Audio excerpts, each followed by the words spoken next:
തുടരും എന്ന ചിത്രത്തിന്റെ ഒഫീഷ്യൽ OTT റിലീസ് തീയതിയാണ് എന്നൊരു വീഡിയോ ഭാഗത്ത്. വീഡിയോയിൽ മുൻപ് വീഡിയോ ലൈക്ക് ചെയ്യുക, ചാനൽ സബ്സ്ക്രൈബ് ചെയ്യാൻ വേണ്ടി ശ്രമിക്കുക. തരുൺ മൂർത്തിയുടെ സംവിധാനത്തിൽ മോഹൻലാൽ, ശോഭന എന്നൊക്കെ പ്രധാന കഥാപാത്രങ്ങളായെത്തിയ ചിത്രമായിരുന്നു തുടരും. ചിത്രത്തിന് മികച്ച അഭിപ്രായം തന്നെയാണ് ഇപ്പോഴും പുറത്തുവന്നുകൊണ്ടിരിക്കുന്നത്.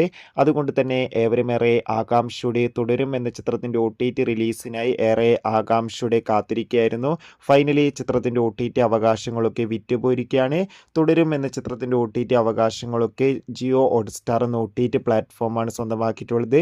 ചിത്രം ഇതാ ഈ വരുന്ന മെയ് മാസം 30-ാം തീയതി മുതൽ ജിയോ ഹോട്ട്സ്റ്റാർ എന്ന OTT പ്ലാറ്റ്ഫോമിലൂടെ OTT റിലീസ് ചെയ്യുമെന്ന് കൺഫേം ആക്കിയിട്ടുണ്ട്. എന്തായാലും ചിത്രത്തിന്റെ OTT റിലീസിനായി നമുക്ക് കാത്തിരിക്കാം. എത്ര പേരാണ് തുടരും എന്ന ചിത്രത്തിന്റെ OTT റിലീസിനായി കാത്തിരിക്കുന്ന കമന്റ് ചെയ്യുക. ഈ വരുന്ന മെയ് മാസം, ജൂൺ മാസം അങ്ങോട്ട് ധാരാളം ചിത്രങ്ങൾ OTT റിലീസ് ചെയ്യാൻ പോവുകയാണ്. നമ്മുടെ ചാനൽ ഭാഗം പരിശോധിച്ചാൽ ആ വീഡിയോയ്ക്ക് നിങ്ങൾക്ക് കാണാൻ വേണ്ടി സാധിക്കും. കാണുക. Bye bye.